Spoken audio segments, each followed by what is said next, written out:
He vanished at the baseball field. The truth was underground. If you're still watching this, you're one of us now. Hit subscribe before something out there finds you first. Detective Rowan Hale had seen violent crime scenes, but nothing prepared him for Briarwood Field that morning. Floodlights cut through the fog, illuminating a patch of flattened grass beside the abandoned elementary school. The same field teenagers had been sneaking into for decades. Only this time, one of them hadn't made it out. At 6:12 a.m., officers discovered a phone lying face down in the dirt, still recording. On the video, a young man was whispering, his voice trembling. "If I don't make it out, it was them. They followed us." Then the footage ended abruptly. That young man was Evan Marsh, a 17-year-old varsity pitcher known for being level-headed, smart, and protective of his friends. He disappeared during what was supposed to be a normal Friday hangout, the same spot they'd been using all summer. A forgotten baseball diamond behind an abandoned school, swallowed by woods no one bothered to maintain. Rowan walked beneath the rusted bleachers, noting scorched marks on the metal. Not fresh, but not old either.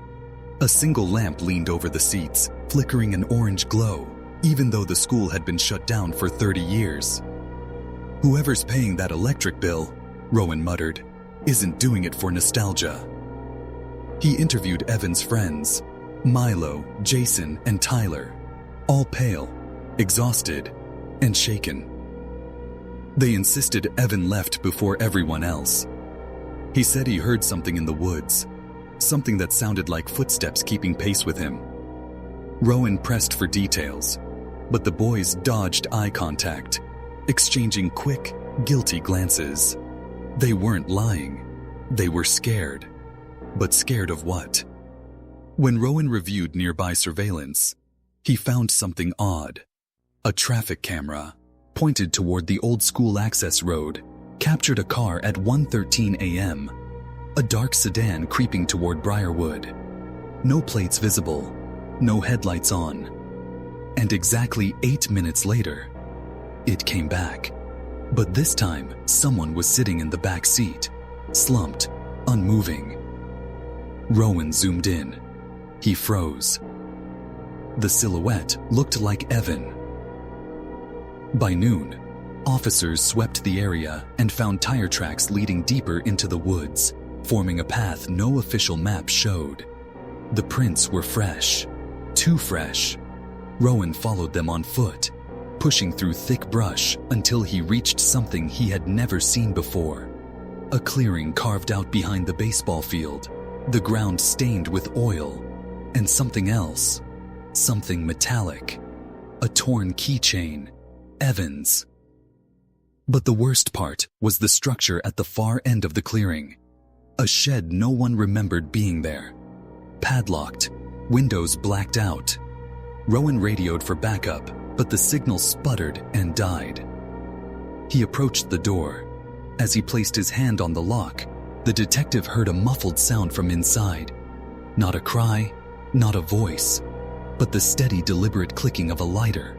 Then someone whispered from behind the door, "He shouldn't have run." And everything went silent. The whisper on the other side of the shed door hit Rowan like a punch. "He shouldn't have run." His hand froze on the lock. For a heartbeat, he considered kicking the door in, but training overrode instinct. Whoever was inside wanted a reaction. He took one step back, gun drawn, voice low and steady. "Sheriff's Department, open the door and show me your hands." Silence. No footsteps. No shuffling. Just that faint lingering smell of gasoline and cold metal. Rowan reached for his radio again. This time, the signal cut through clean. "Unit 3 to dispatch. I need backup at the old Briarwood field. Possible suspect in a structure." A crackle. "Copy that. Unit 3.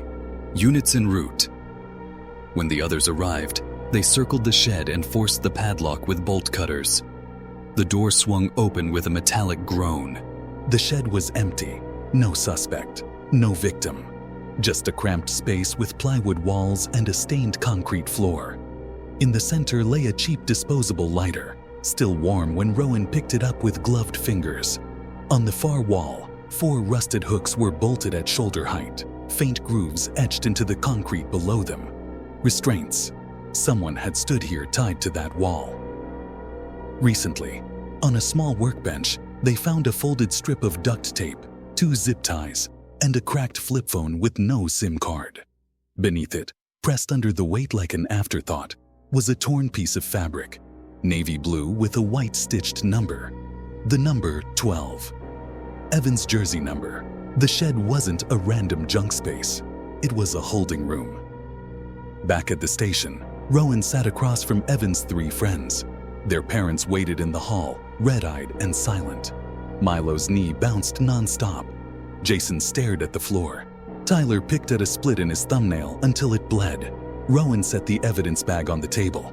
The shredded piece of jersey stared back at them. Someone had him in that shed, Rowan said quietly. That means this wasn't a random disappearance. It was planned.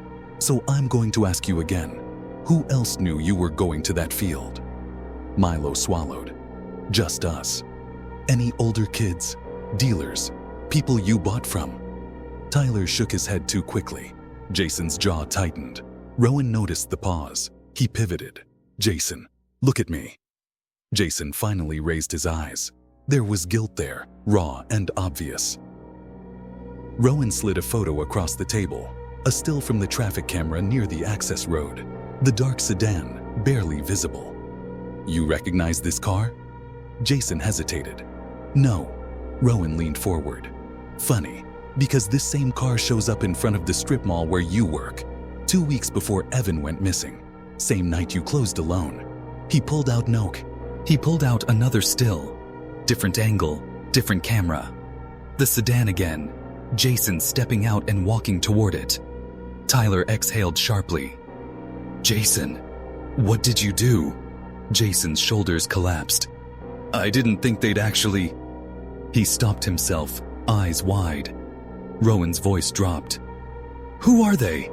Jason stared at the photo like it might swallow him. They said they could get us fake IDs. Easy money, no questions. We were supposed to meet behind the school, just once. Evan, he changed his mind. He said it felt wrong.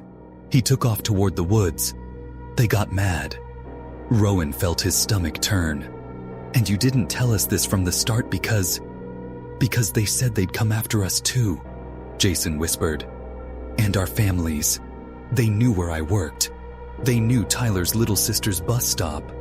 I thought if I kept quiet, they'd just disappear. Instead, Evan had. That night, Rowan drove home with a copy of Evan's phone data. The tech team had managed to recover deleted messages. A blocked number, no name, just a string of digits. The last text Evan ever received, timed at 1:04 a.m., 9 minutes before he vanished. Don't run. Just come back to the field. We can work this out. Rowan stared at the screen. The number looked familiar, but he couldn't place why. He entered it into a national database. A match popped up. Not to a suspect, not to a burner, to a prepaid phone purchased 3 months earlier. The buyer of record? A local business account. Briarwood Unified School District, Maintenance Department. The same department that had hired a rotating staff of janitors and groundskeepers over the years. No fixed faces, no real scrutiny. Rowan scrolled to the next page of the report, expecting nothing. Then his blood ran cold. One of the listed maintenance workers had a documented history of temporary employment in 3 other districts, all in C, mall towns with unsolved teen disappearances near abandoned properties. And in the HR file, stapled to his application, was a blurry ID photo. Rowan zoomed in on the printed face. The sharp cheekbones, the too wide smile. It was a man he'd already seen once that day. In the background of an old framed photo on the station's wall, standing behind a group of kids on a baseball field, smiling directly into the camera. Rowan looked up at the same photo hanging in the hallway now. His reflection ghosted over the glass. The man wasn't just tied to Briarwood. He'd been there for years. And according to the employment log, he still had a key to the abandoned school and the locked basement no one had bothered to check.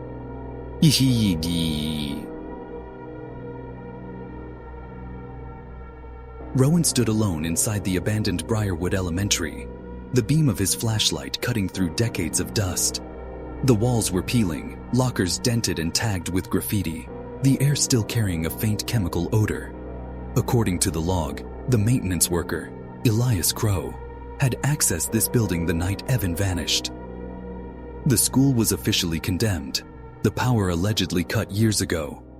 Yet, as Rowan pushed deeper into the west wing, he noticed faint traces of footprints on the floor, fresh enough that they weren't more than a few days old.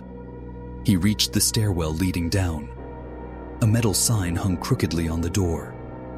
Boiler room, restricted. Rowan turned the handle, locked. But when he pressed his ear to the metal, he heard it. A soft hum, the unmistakable buzz of electricity. Someone had restored power down there, quietly, secretly. He stepped back, lifted his boot, and kicked. The latch snapped.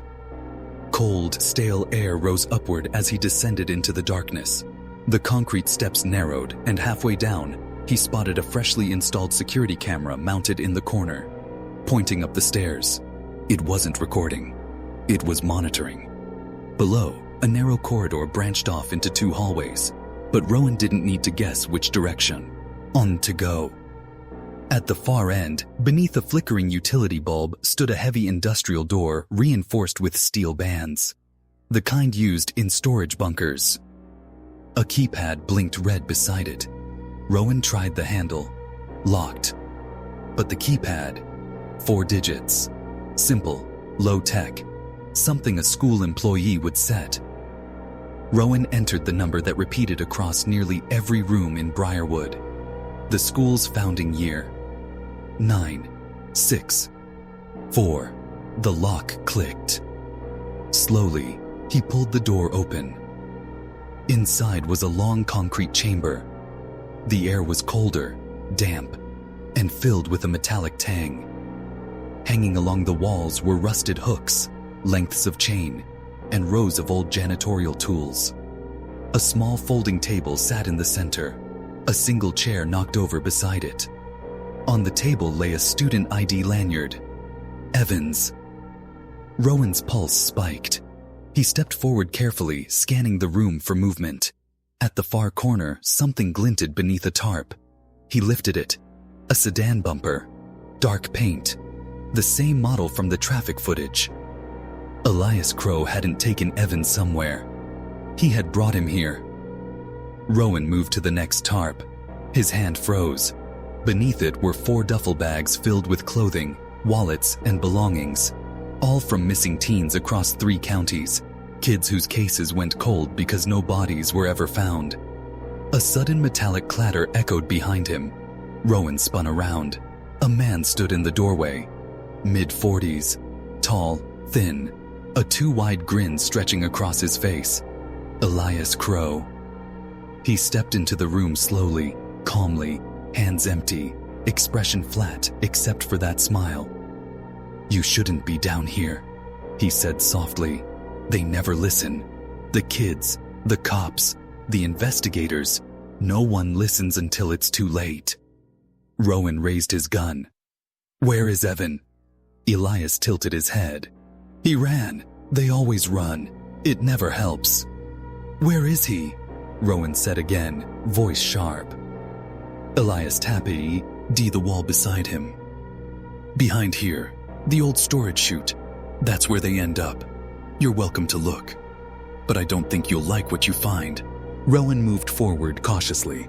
Elias didn't flinch. He only stepped backward, palms raised, smiling that frozen, eerie smile. With his shoulder, Rowan pushed open the chute door. The smell hit him instantly, cold earth and rust. A narrow crawlspace descended beneath the building, and there, partially buried in the soil, a shoe, a jersey scrap, and beneath it, visible under the beam of the flashlight, human remains. Multiple sets, not just Evan. The entire truth hit at once. Elias Crow had been using the abandoned school as a hunting ground for years. He targeted teens who slipped into forgotten places, fields, trails, old buildings, places where kids were alone, unnoticed. He wasn't kidnapping them. He was collecting them. Rowan stepped back into the chamber, eyes locked on Elias. "It's over." But Elias smiled wider. "For me, maybe." Then his expression darkened. "But you were too late for him." Backup finally thundered down the stairwell. Elias didn't resist. He simply turned around, placed his hands behind his back, and whispered as they cuffed him, "I'll see you again, detective. There are more places like this, more doors you haven't opened." Rowan didn't answer. He just stared at the chute and the evidence scattered around it, thinking of Evan, of the missing kids no one ever found, and of how many years Elias had blended into the background unnoticed. The school district's maintenance records, the abandoned properties, the janitors no one remembered hiring, they weren't coincidences. They were breadcrumbs, and Briarwood was just one piece of something far bigger. As crews sealed the building and detectives carried out evidence bags, Rowan stepped into the morning light, exhausted, shaken, but certain of only one thing. The case wasn't over. It had barely begun, and somewhere out there, more forgotten places still held secrets no one had key. Still held secrets no one had uncovered. Evan Marsh's remains were formally identified 2 weeks later. Elias Crow was charged with multiple counts of homicide, tied to disappearances spanning over a decade. But investigators believe he wasn't working alone, and that more abandoned facilities across the region may still hide victims who never made it home. The Briarwood case reopened several cold files, sparking a statewide investigation that remains active to this day. Authorities urge anyone with information about unexplained activity around abandoned schools, fields, or maintenance buildings to come forward. And if you think this story was intense, you're not ready for what's coming next. Hit subscribe so you don't miss the next case.